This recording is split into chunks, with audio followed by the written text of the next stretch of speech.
Apa itu stres?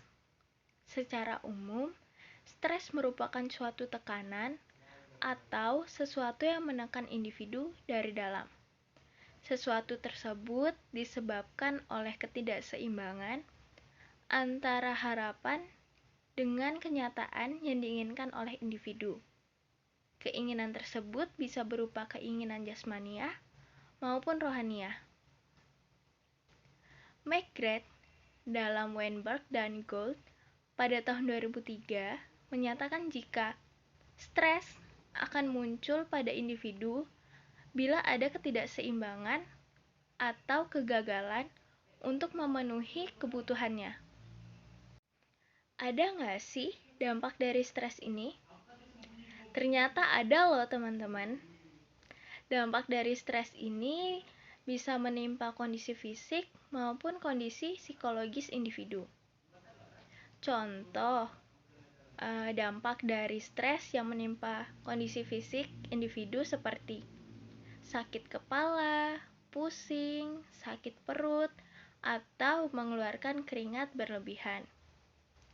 Lalu, contoh dampak stres yang menimpa kondisi psikologis seperti individu berperilaku agresif ataupun defensif. Stres merupakan bagian dari kehidupan manusia.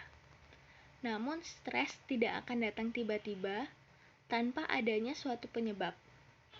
Artinya, stres muncul tentu ada penyebabnya. Untuk itu, individu harus mampu mencari penyebab agar dapat mengenali, mengurangi, bahkan menghilangkan stres tersebut. Munculnya stres disebabkan oleh faktor yang berasal dari dalam maupun luar diri individu.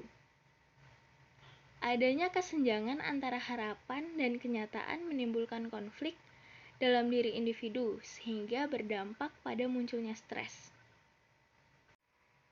Berikut ini beberapa hal yang dapat menyebabkan stres pada individu. Antara lain, perasaan cemas mengenai hasil yang dicapai, aktivitas tidak seimbang, tekanan dari dalam diri sendiri, suatu ketidakpastian, perasaan cemas secara emosional, dan kondisi sosial ekonomi.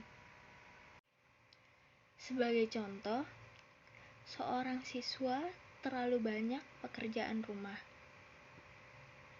dan pekerjaan itu harus selesai dalam waktu yang bersamaan. Kondisi seperti itu jelas akan menimbulkan stres. Kondisi ketidakpastian juga akan menimbulkan stres, sebab ketidakpastian membuat individu menjadi tidak menentu. Contohnya, ketika seorang pria sedang mendekati gadis, dan gadis tersebut belum ada merespon tentang pria itu, maka pria tersebut sedang dalam kondisi stres yang disebabkan oleh ketidakpastian, perasaan berhasil atau gagal untuk mendekati gadis tersebut. Nah, gimana nih cara kita untuk mengatasi stres? Ini beberapa cara yang aku lakuin untuk mengurangi stres. Yang pertama itu menonton film. Aku biasanya menonton film kesukaanku untuk mengurangi stres. Setelah nonton, biasanya tekanan yang ada itu jadi hilang, lalu pikiranku jadi berasa lebih fresh. Yang kedua, bermain game. Bermain game juga bisa mengurangi stres. Biasanya aku bermain game yang ringan-ringan sebagai hiburan untuk mengurangi tekanan dari stres. Nah, yang terakhir, bermain dan mendengarkan musik. Bermain dan mendengarkan musik menurutku bisa mengurangi stres, karena ketika kita bermain musik, kita bisa melampiaskan stres itu melalui musik.